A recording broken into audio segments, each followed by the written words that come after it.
Bueno, buenas tardes a todos. Como todos los jueves vamos a hacer una actualización de la información epidemiológica relacionada con la evolución de la epidemia de coronavirus, fundamentalmente en nuestro país, pero vamos a hablar también de la situación en Europa y en el resto del mundo.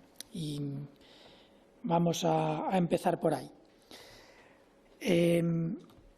La epidemia sigue su evolución. En el hemisferio sur, que están ya en primavera y acercándose progresivamente al verano, en la mayor parte de los países hay descensos claros de la transmisión, pero no en todos.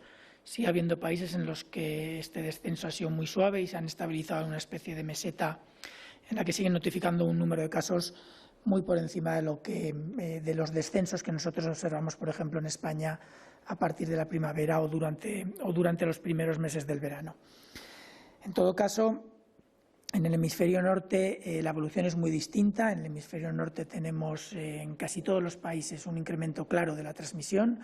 En Europa es muy obvio, pero no solamente en Europa, sino en América del Norte también estamos viendo un incremento importante del número de casos notificados cada día. Si nos centramos en nuestro continente, Rusia sigue siendo el país con mayor número de casos. Es verdad que no está notificando un número excesivo en los últimos meses, pero sigue ahora mismo en una fase de ascenso respecto a las semanas previas y está notificando en torno a los 20.000 casos diarios. Por detrás está Francia, que está notificando alrededor de 40.000 casos diarios. Y luego, en cuanto al número de casos notificados, en los últimos días está ya Italia, que está notificando 30.000 casos en las últimas 24 horas, Reino Unido 25.000 en las últimas 24 horas, todo esto entre los países grandes con una población importante. España en las últimas 24 horas ha notificado 21.900 casos, lo que no quiere decir que se hayan diagnosticado en las últimas 24 horas. Al margen de eso, están países, otro país grande, Alemania, con mucha población, pero que está notificando desde siempre algo menos que el resto de los países, pero que en esta segunda ola está aumentando muy rápidamente su notificación y está ya en torno a los 20.000 casos notificados en 24 horas. Polonia, otro país grande, 19.000 casos, y países más pequeños como Países Bajos, Bélgica, están notificando alrededor de los 10.000 casos desde hace ya varios días. Bélgica hoy ha bajado un poquito hasta los 6.200 casos, pero en todo caso están teniendo incidencias acumuladas muy altas, muchos países claramente por encima de los 500, como está España, con 527, y algunos de ellos por encima de los 1.000 casos por 100.000 habitantes en 14 días, como pueda ser Bélgica, que está en 1.700, como pueda ser la República Checa, que está en 1.400, como puede ser Rumanía, que está en 1.000 casos por 100.000 habitantes en los últimos 14 días. Pero hay otros países que están también en situaciones muy complicadas. Países Bajos está notificando en los últimos 14 días 709 casos por 100.000 habitantes. Francia 812 y luego ya estamos Italia con 537, España 527, Reino Unido 433 y todos desgraciadamente en fase de ascenso.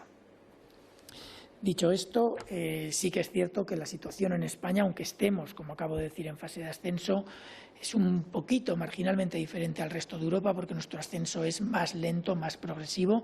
También es cierto que partíamos de un periodo en verano, a final del verano, en el que hubo un incremento o un número mayor de casos que en otros países europeos y por lo tanto nuestro punto de partida en estas últimas semanas era más elevado. Ahora mismo estamos notificando 527 casos por 100.000 habitantes en los últimos 14 días. Ya he comentado que las notificaciones del último día han sido 21.900. En el último día se han diagnosticado hasta este momento, con fecha de ayer, 9.600 casos. Es verdad que las medidas que se han implementado en España han sido muy contundentes en muchas comunidades autónomas, prácticamente en todas las comunidades autónomas, y a nivel nacional con el confinamiento nocturno, con la falta de movilidad nocturna, desde luego se tiene que observar un impacto en estos próximos días. Ya a fecha de hoy da la sensación clara de que los incrementos son más lentos de lo que estábamos observando en los días previos, pero tenemos que tener mucho cuidado con la interpretación de estos resultados. Todos ustedes saben que hay que dejar siempre pasar unos pocos días más por los posibles retrasos que se puedan observar, que si bien es cierto que ahora mismo son retrasos mucho más breves de lo que eran hace unas semanas. Estamos quizás en retrasos entre 48 y 72 horas, quizás hasta 4 días, cuando hace unas pocas semanas estábamos en retrasos promedios de hasta 5 o 6 y en algunas comunidades autónomas de hasta 7 u 8 días. Ahora mismo la evolución en ese sentido es relativamente está estabilizándose porque esos incrementos son mejores y los retrasos son menores.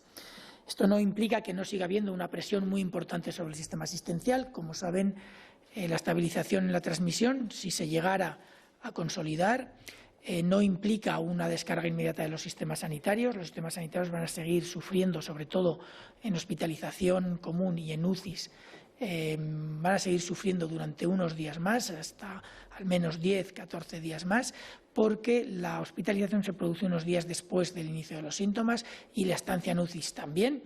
Y además las estancias hospitalarias y en UCIs son más largas que lo que dura la enfermedad en las personas que no requieren hospitalización. Ahora mismo la tasa de hospitalización general es del 16,3% y la tasa de hospitalización en UCIs es del 29,2%.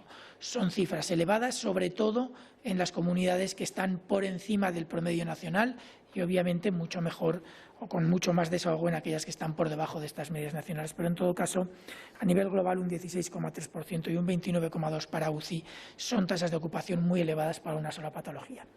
Sí que es cierto que hasta ahora, en estas últimas semanas a duras penas, pero hasta ahora las comunidades autónomas en general han conseguido mantener la actividad programada, rutinaria, asistencial, pero también es cierto que ha habido varias que han tenido que restringirla ya en gran parte y otras están ahora mismo en el punto de pensar en restringirla porque las ocupaciones hospitalarias empiezan a ser relativamente importantes. No estamos todavía en esa situación grave, pero sí que en algunos puntos se está observando. La letalidad, igual que la hospitalización, se observa siempre durante más días, o el incremento se observa durante unos cuantos días después del control de la transmisión, y ahora mismo estamos notificando con fecha de función en los últimos 7 días 1.002 casos. Si van siguiendo la evolución, habrán observado que va subiendo progresivamente y ese incremento se seguirá observando durante unos días después de haber llegado al pico y haber empezado el periodo descendente en la transmisión, que esperemos que sea pronto, pero no tenemos todavía claro si estamos o no en esa situación. Por supuesto que todo esto viene porque hay una transmisión muy importante en nuestro país, pero también es cierto que estamos detectando mucho, como también estamos diciendo en las últimas semanas, y que esa capacidad de detección se va incrementando progresivamente. Ahora mismo estamos realizando 2.563 PCRs por cada 100.000 habitantes por semana. Es un número muy elevado de PCRs y este porcentaje va subiendo progresivamente. En los últimos días, además, se ha observado un ligerísimo descenso en la positividad de las pruebas realizadas. Ha bajado de cerca del 13,5, 13,6, ha bajado al 13,3. Es cierto que es todavía prematuro para valorar la tendencia, pero es un signo que nos puede indicar una evolución ligeramente favorable al observar que el incremento en el número de pruebas es divergente respecto a la positividad, lo que implica que probablemente estamos llegando ya a unos niveles de detección máximos y que probablemente el incremento de pruebas PCR no va a incrementar sustancialmente ya la capacidad de detección. Lo que quiere decir que estamos ahora mismo en una situación, desde el punto de vista de capacidad diagnóstica, muy importante. Yo creo que son los datos fundamentales. Podemos hablar de alguna otra información si es de interés de los periodistas o de la población, quizás sobre la edad. Sí que antes de cerrar voy a dar una información. Hace días que no hablamos de ello, sobre los profesionales sanitarios. Como sabrán, los profesionales sanitarios estuvieron muy afectados durante la primera ola. No han dejado de estar en esta ola, al igual que no ha dejado de estar la población, pero lo cierto es que ahora mismo las tasas de incidencia que se están observando en el personal sanitario son prácticamente las mismas, pequeñas variaciones arriba y abajo según la semana, pero son prácticamente las mismas que las observadas en la población general, lo que implica claramente que la transmisión nosocomial en este momento no es un punto de ampliación de la transmisión y que desde luego los profesionales sanitarios están protegidos al mismo nivel que está toda la población, incluso contando que tienen un riesgo muy superior porque es donde en principio se concentran los casos graves. En los últimos 14 días se han notificado 5.479, se han diagnosticado 5.479 profesionales sanitarios de todas las categorías profesionales.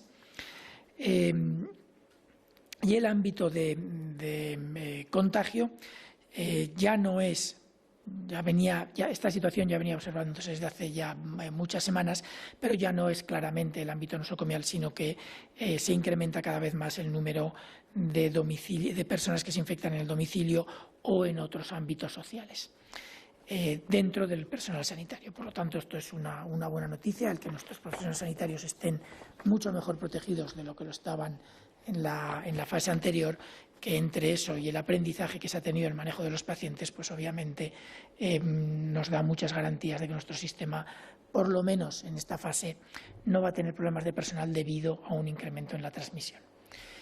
Yo creo que lo podemos dejar ahí y pasamos a las preguntas.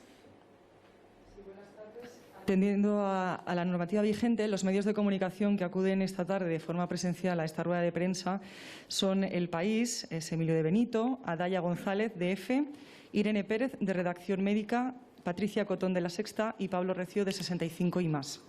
Comenzamos.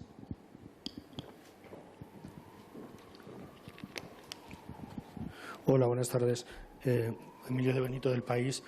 Yo no sé si le noto demasiado prudente, porque es la primera vez que baja la incidencia en 3 meses. Quiero decir, ya hace 2 semanas nos dijo que la cosa estaba estabilizada y luego se volvió a disparar. Entonces no sé si es por eso, pero no sé cómo lo ve esta vez, si cree que ya por fin estamos llegando al techo. Y relacionado con esto tenía una pregunta, que es: yo no sé si en esta infección, como pasa en otras, hay como una especie de punto de saturación de la población. Es decir, si no se hace nada, no sé si esta tendría que llegar al 100% o a veces llegamos a un máximo independientemente de las medidas, simplemente porque no hay más gente para ser infectada, porque no hay más gente que no cumpla las medidas de protección, por lo que sea, ¿no? Sí, bueno, la prudencia. Yo no sé si recuerdan, hace un par de semanas o 3 se hablaba de cómo había interpretado un descenso continuado durante 3 semanas, en el cual, bueno, se veía un descenso y obviamente había que explicarlo. Pero sí que es cierto que en aquel momento también tardé al menos 10, 12 días de observar descenso para dar ese mensaje ligeramente optimista que di, que obviamente luego tuvimos que aclarar que era una de esas ondas que se observan en los periodos de descenso. Ahora mismo llevamos un periodo en el que sí que se observa una cierta estabilización. Es un periodo todavía demasiado breve como para valorarlo correctamente. Si no me equivoco, son 4 o 5 días en los que estamos observando esa posible estabilización, lo cual obviamente, cuando yo miro los datos en mi despacho, se me puede escapar una sonrisa, pero preferiría ser un poquito más prudente en público y esperar aún al menos una semana por lo menos para valorar esa posible tendencia. Yo creo que todos saben que subiendo, pero sobre todo cuando se empieza a descender, hay ondas que suben y bajan y que tenemos que valorar. Hasta que no tenemos una estabilidad en esas tendencias o en esos datos que se observan, no se puede realmente valorar con mucha precisión. Yo preferiría ser prudente y sí, en este caso lo estoy siendo. En cuanto al techo y a la saturación, lo que nos marca una imposibilidad de seguir transmitiendo, de seguir incrementando la transmisión con más certeza, es la inmunidad de la población.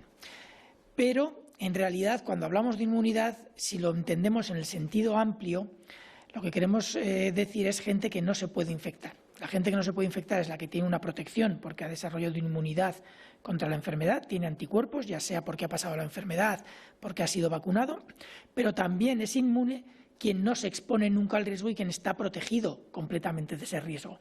No es que sea inmune, pero el efecto es equivalente. Es cierto que cuanto más se utiliza la mascarilla en los lugares donde hay que utilizarla con seguridad, cuanto más se mantienen las distancias, cuanto más higiene se mantiene y cuanto más cuidado tenemos de no salir de nuestros grupos de convivencia estable con los que trabajamos todos los días y menos interacción tenemos con grupos de riesgo, pues obviamente menos gente va a estar a riesgo de infectarse. Esto también ayuda a que la transmisión, aunque no hayamos llegado a ese umbral de inmunidad real en la población, que las enfermedades empiecen a descender. Eso puede pasar en esta, podría pasar. Y yo, de hecho, estoy convencido que podemos conseguir que pase incluso con la población muy poco inmunizada, porque no todo el mundo, hay un porcentaje todavía muy pequeño de población que ha pasado la enfermedad y aún no tenemos vacuna. Yo estoy seguro de que podemos descender la incidencia haciendo las cosas bien. Podemos entre todos.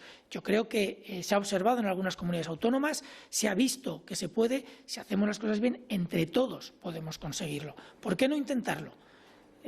Da la sensación a veces que estamos metidos en una rueda de pesimismo, fatalismo, esto va a pasar, nos va a afectar a todos, va a seguir subiendo para siempre. No tiene por qué. En parte está en manos de las administraciones, se está haciendo todo lo que humanamente podemos desde las administraciones, pero en gran parte también está en manos de todos. Yo creo que podemos intentarlo. No, aquí sí que voy a ser optimista. No, los datos no me permiten decir que estemos descendiendo, pero yo sí que soy optimista en cuanto a las posibilidades de que consigamos controlarlo entre todos. Y si conseguimos que esa saturación de la capacidad de transmisión se consiga por otros medios que no sea la vacuna, mientras llega esa vacuna, desde luego tendremos menos riesgo de confinamientos domiciliarios, que por ahora no se prevén, tendremos menos riesgos de medidas muy drásticas que tengan un impacto económico y social muy grande, y además tendremos una vida mucho más feliz. Yo creo que podemos intentarlo, ¿por qué no?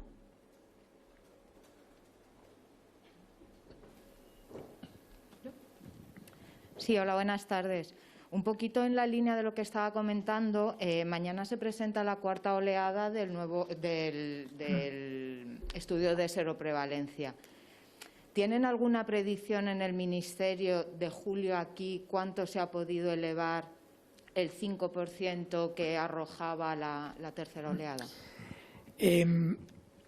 No, o sea, predicciones sólidas no. Sí que sabemos que ahora estamos detectando, me puedo pillar los dedos, pero sí que entre el 60 y el 80% de los casos reales, de las infecciones reales que hay en España. Un infectado no siempre se pone enfermo y, por lo tanto, no siempre es un caso. Pero sí que podemos estar detectando entre el 60 y el 80% de los infectados que pueda haber en España. En el equipo tenemos muchas discusiones, cuál es el límite. Yo tiendo a pensar que detectamos del rango alto de esa horquilla que les he dado. Tenemos en el equipo otros que tienden a pensar que estamos más bien en el rango bajo, de más del 60. Independientemente de cuál es la detección real, que podremos validar nuestras estimaciones con los resultados del estudio de seroprevalencia, lo cual será un detalle muy importante, y además las estimaciones las estamos mejorando día a día porque estamos teniendo acceso a más datos de información. Lo cierto es que ahora mismo los casos que estamos detectando desde el anterior estudio de seroprevalencia, que se hizo hasta principios de mayo, son aproximadamente el doble de lo que habíamos detectado, o un poco más en esa fase. Habíamos detectado, hasta que se hizo el estudio de seroprevalencia, alrededor de 250, 260.000 casos. Ahora tenemos 1 millón, estamos casi 3 veces más de casos. Pero estamos detectando entre 6 y 8 veces más de lo que detectábamos entonces.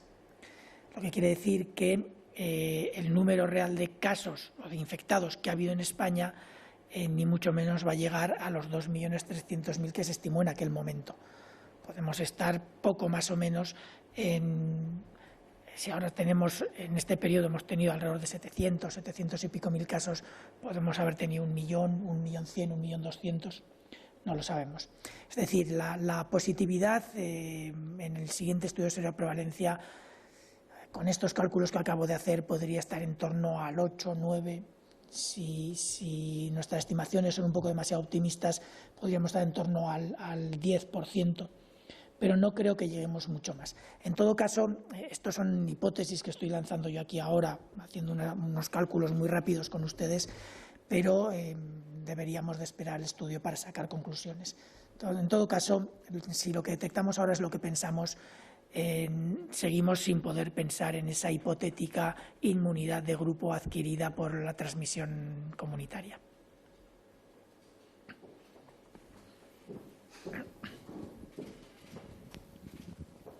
¿Qué tal? Pues yo lo que quería saber es un poquito que si nos podría explicar el perfil de los ingresados en la UCI y de los fallecidos, en cuanto pues, a edad, si tenían patologías, un poquito el perfil. Y por otra parte, si ha aumentado mucho la tasa de letalidad del virus. Bien, en cuanto a los ingresados en UCI fallecidos, llevamos ya varios meses observando unas características muy diferentes a la primera ola. Son personas en general mucho más jóvenes, la edad media es más baja. Los fallecidos, en cambio, son más mayores, es decir, que ahora son los que son incluso más frágiles de lo que eran antes los que siguen falleciendo. Pero sí que es verdad que en las últimas 2 o 3 semanas hay un ligero incremento en la edad media de las personas que están en UCI. No los fallecidos, que sigue siendo la misma de antes, pero sí la edad media está incrementándose un poquito. Esto, hasta cierto punto, a medida que se incrementa la incidencia y tenemos números, aunque proporcionalmente sigan siendo menos, los números brutos son mayores y esto era esperable. También es cierto que los pacientes que entran en UCI, que eran más jóvenes, sí que tenían algunos factores de riesgo. Eran en general, hasta hace muy poquito, ahora son un poco más personas más mayores, pero hasta hace muy poquito eran sobre todo personas relativamente jóvenes, 50, 60 años, 40 y tantos, pero con factores de riesgo, obesidades importantes, patologías respiratorias previas importantes, y ese patrón se sigue manteniendo, solo que ahora se ha modificado un poco por el ligero incremento en la edad de los pacientes que entran en UCI. Los fallecidos siguen siendo muy mayores. Ahora mismo tenemos una edad mediana de los fallecidos, si no recuerdo mal, de 86 años, cuando en la primera ola teníamos una edad mediana de los fallecidos de 83 años. Más o menos son las características fundamentales. No tengo mucha más información para poder proveerles.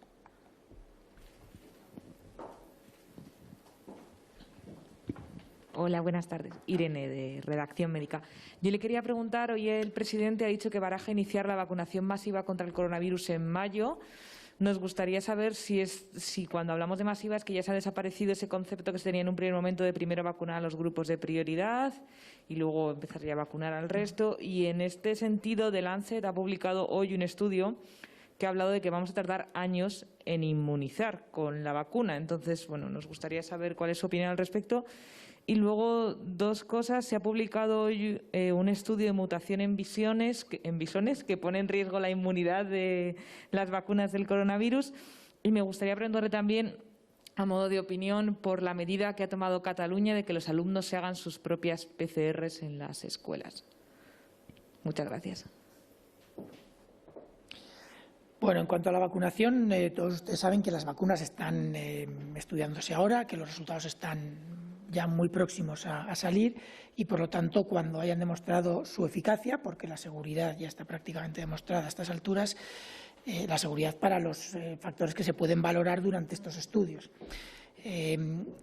La vacuna va a estar ya lista dentro de muy poco y se podrá empezar a vacunar, pero la producción de vacunas no es masiva. Si hay que vacunar, somos 7.600 o 7.700 millones de habitantes en el planeta, no se pueden producir 7.700 millones de vacunas en una semana o 2. La producción es progresiva. Es cierto que las empresas con las que se está negociando, que están desarrollando las vacunas y con las que se está negociando la compra de las vacunas, tienen ya prácticamente preparadas las plantas de producción para empezar a producir en el mismo instante en el que la vacuna demuestre la eficacia, lo que permitirá que el tiempo entre los estudios necesarios y la disponibilidad de vacunas de las primeras dosis será muy breve, muy breve en comparación con cualquier otra vacuna en cualquier otro momento. Pero sí que va a requerir un periodo para ir produciendo suficientes dosis para vacunar masivamente. Las primeras dosis nos permitirán vacunar a partir de diciembre, quizás enero, cuando estén las vacunas, las primeras dosis disponibles, nos permitirán vacunar a los grupos de riesgo, a un porcentaje de población inicialmente más pequeño y progresivamente mayor. Los grupos de riesgo se están ahora mismo valorando en todos los países, se están haciendo modelos para valorar además qué grupos van a tener un mayor impacto en el control de la transmisión al margen de que se proteja individualmente a esos grupos, y a medida que se vayan recibiendo vacunas irán vacunando esos grupos por la prioridad que se está estableciendo ahora mismo en un grupo de trabajo. Todo eso lo tendremos listo. Ahora bien, vacunar a toda la población no se podrá hasta que no se haya vacunado primero esos grupos y luego haya cantidad suficiente para vacunar al resto.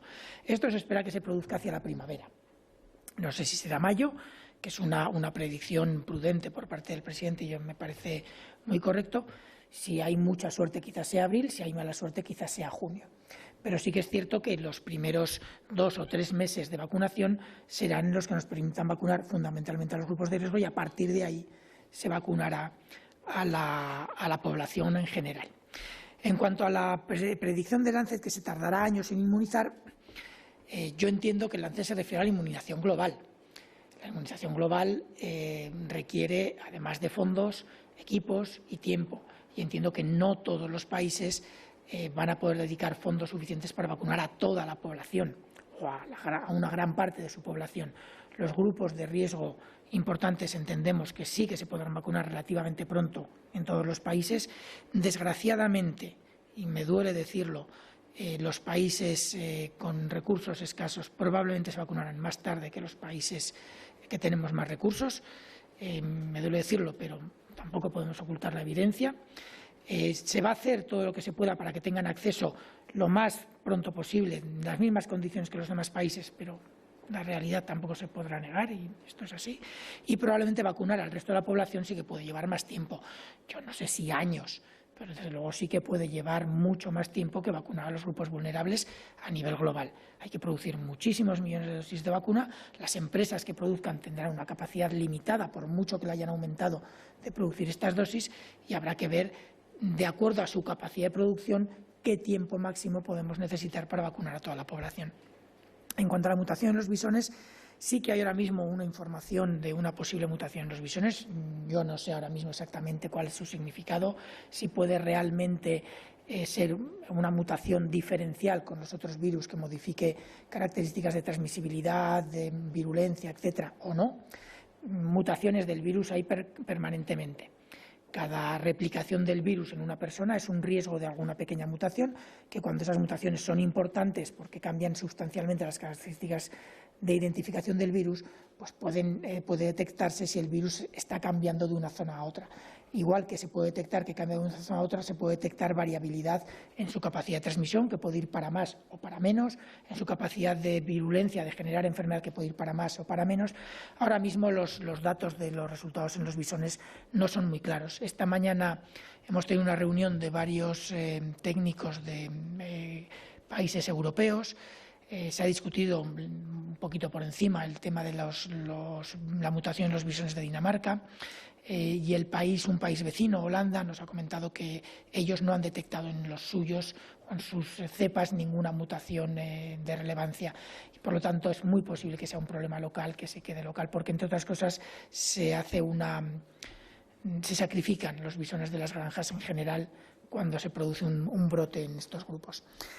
En cuanto a la realización de las PCRs en los alumnos, bueno, hay unos protocolos de aplicación de las pruebas diagnósticas.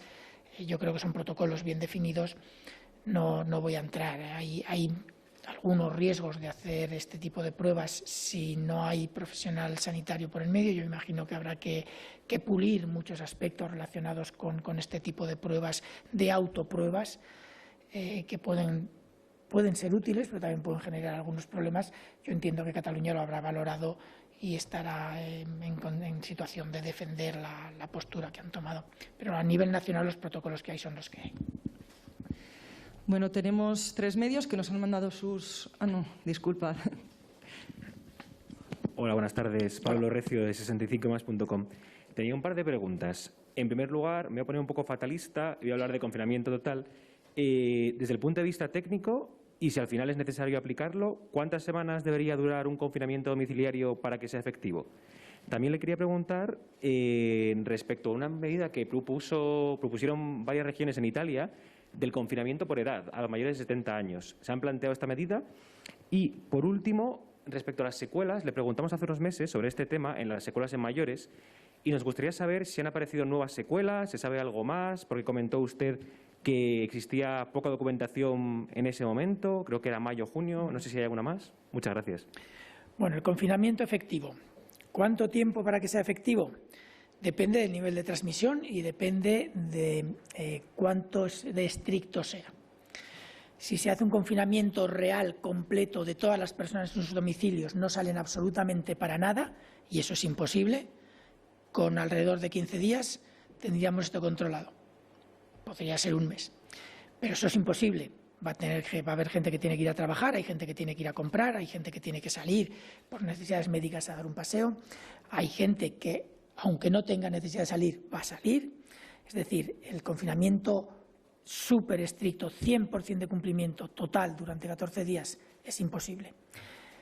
Lo que podemos conseguir con el confinamiento es bajar mucho la incidencia y cuanto más se alargue, más la bajaremos, pero cuanto más se alargue, más impacto social, más impacto económico, más impacto en la salud por otras patologías, con lo cual hay que tener mucho cuidado. En todo caso, ahora mismo lo que tenemos en España no hay confinamiento y probablemente no llegue a ser necesario. Estamos en una situación en la que las medidas son ahora mismo muy estrictas.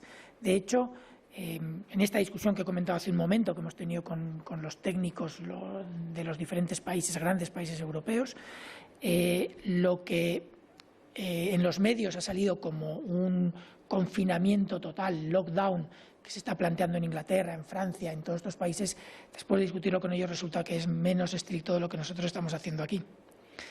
Son lockdowns que lo llaman así, que publicitariamente tiene un impacto y psicológicamente a lo mejor ayuda a que se respeten más, pero en realidad viene a ser similar a lo nuestro, cierre de muchísima actividad no necesaria, como se está haciendo en muchas de nuestras comunidades autónomas, prácticamente todas. En muchas de ellas el cierre de la movilidad nocturna, o la prohibición de la movilidad nocturna.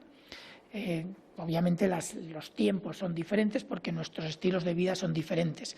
Hay países que lo están haciendo desde las 8 hasta las 6, otros desde las 9 hasta las 6. En España se está haciendo en torno a las horas, que es lógico hacerlo en España. Por lo tanto, no estamos haciendo menos que en otros países. Lo expresamos de otra manera, pero lo cierto es que no estamos haciendo menos. Con lo que estamos haciendo, sí que las comunidades que han implementado las medidas más duras, porque iban un poquito por delante, sí que se está observando, en principio, una estabilización de la transmisión. Y, por lo tanto, es muy posible que no sea necesario más de lo que ya estamos haciendo o más de lo que ahora mismo se puede hacer. Hay comunidades que todavía no han agotado las medidas que se pueden implementar ahora mismo. Yo espero que no sea necesario. Ahora, eso sí, la efectividad depende de la observancia de esa y de todas las medidas. Depende de lo bien que se cumpla y depende del objetivo que tengamos. Si el objetivo es eliminar por completo la transmisión, olvidémonos, va a ser imposible. Porque aunque aquí lo hagamos muy bien, va a seguir habiendo transmisión fuera de aquí. Y volverá alguien y volveremos a empezar. Lo que sí que podemos es controlarla mucho. Y eso hasta ahora creemos que con lo que hay se va a conseguir. Si no se puede, pues habrá que plantear las opciones que nos quedan. En cuanto a los confinamientos por grupos de edad, es cierto que no es, digamos, obligatorio, porque no hay una medida ahora mismo en ninguna comunidad que haya dicho las personas mayores de una edad o las personas menores de otra edad o las personas con estas características que no salgan, pero sí que se han hecho recomendaciones muy fuertes a grupos concretos. Y sí que es cierto que algunos grupos en concreto, sobre todo las personas que están en residencias, sean del tipo que sean, sí que se trata de controlar mucho tanto las visitas como las salidas. No al 100%, porque se necesita socializar cuando tienes cierta edad, se necesita salir, pero sí que se están haciendo restricciones de movilidad importantes. Yo creo que el confinamiento por edad, quizás o por grupos de edad o por otros grupos concretos, se puede plantear. Me parece una medida que puede ser útil. Quizás en nuestro caso las recomendaciones que están haciendo y algunas recomendaciones que algunas comunidades autónomas, de hecho, han planteado la posibilidad de volver a utilizar algunas franjas específicas para algunos grupos de personas, podría ser útil. Lo que no quiere decir que en otros horarios no pudieran salir, pero sí el favorecer un horario prioritario puede en algún momento reducir que salgan en otros y, por lo tanto, reducir algunos riesgos. Ahora mismo no creo que estemos en situación de hacer eso de forma generalizada, pero sí que es cierto que en algunos puntos concretos puede ser muy útil. Y en cuanto a las secuelas, hoy me ha mandado el equipo la última versión que tenemos del informe técnico en el que se discuten todos los aspectos relacionados con el coronavirus, desde aspectos diagnósticos, aspectos de tratamiento, aspectos de transmisión, etcétera. Es un documento que está publicado en la página web y que actualizamos periódicamente. Hoy me ha llegado el último borrador de la siguiente actualización. Lo tendré que revisar, no recuerdo ahora mismo si ha habido nuevas secuelas identificadas. Cuando revise el documento a lo mejor puedo darles más detalles. Ahora sí pasamos al turno de las preguntas de los periodistas que no están aquí en la sala, pero nos las han enviado para que se las traslademos a Fernando Simón. Mercedes Pascua, de Onda Cero, plantea dos preguntas. La primera es sobre la propuesta de Cataluña de que alumnos de ESO se puedan tomar muestras para la prueba de COVID. Y el Fernando Simón pues la acaba de responder hace un turno de preguntas. Así que, si os parece, pasamos a la segunda, que es sobre los brotes. ¿Cuántos hay activos ahora? ¿Han notado cambios en el origen de los brotes con las medidas tomadas por las comunidades autónomas? ¿Suben los de las residencias? Bueno, ahora mismo tenemos brotes activos. Un momentito. Tenemos, en la última semana se han notificado 1.526 brotes, con un total de 10.699 casos, lo que da aproximadamente como 7 casos por brote de promedio aproximadamente. Sí que se van notando ligeras variaciones. Seguimos manteniendo un par de grupos prioritarios relacionados con la educación. Son, ya saben, los estudiantes de edad, digamos, en los que se empieza a tener una independencia mayor, los últimos años de secundaria, primero, segundo de bachiller, y los periodos universitarios. Todos estos están asociados no tanto a la actividad lectiva como a las relaciones sociales que establecen fuera de los centros educativos.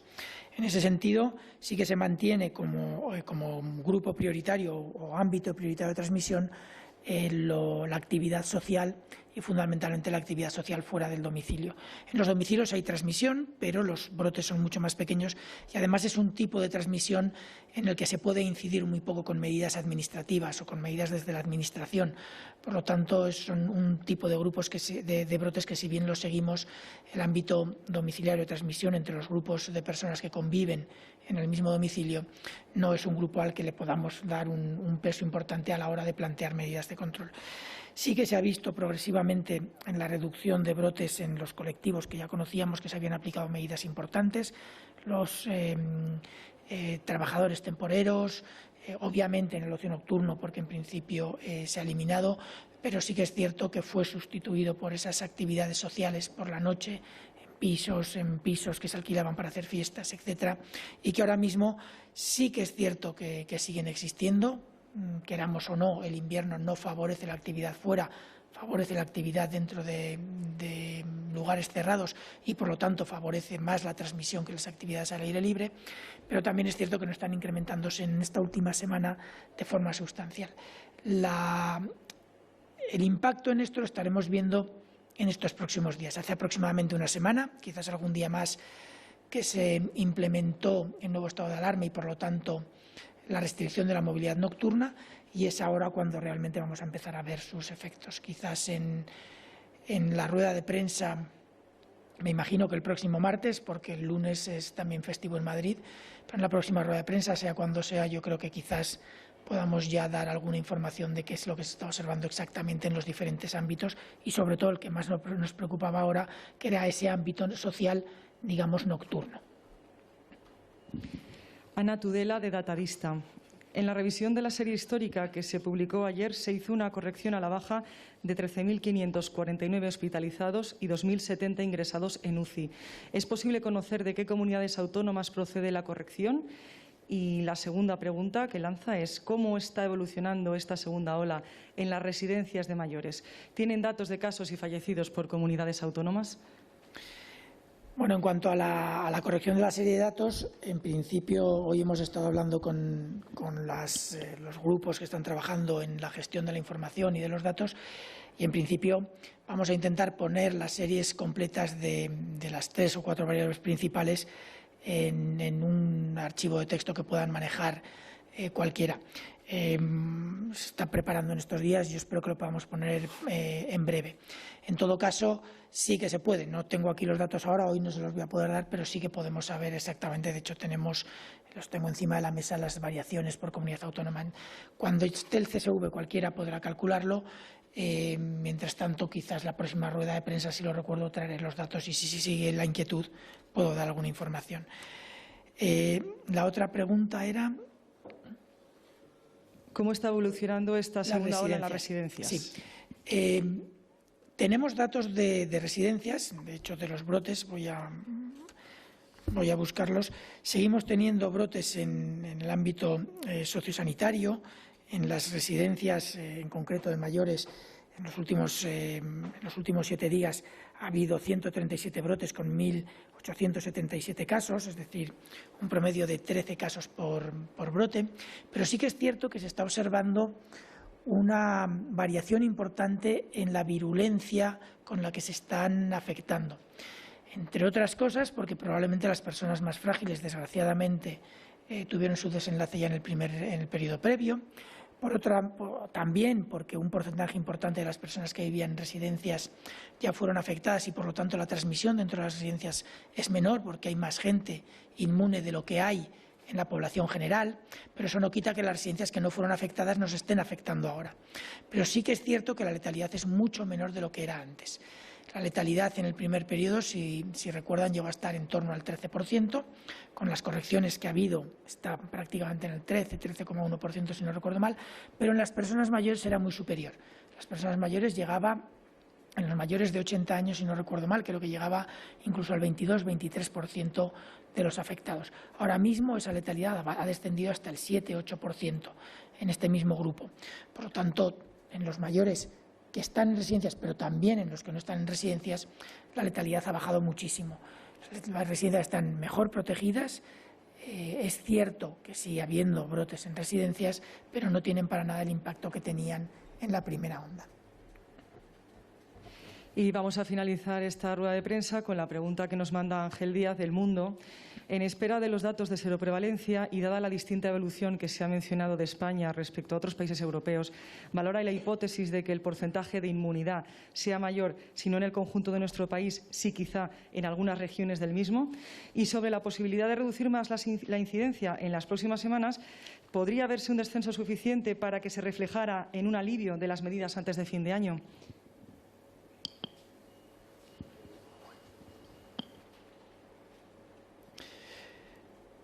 Bueno, en cuanto a la situación diferencial con el resto de Europa, la diferencia no la magnifiquemos, por favor.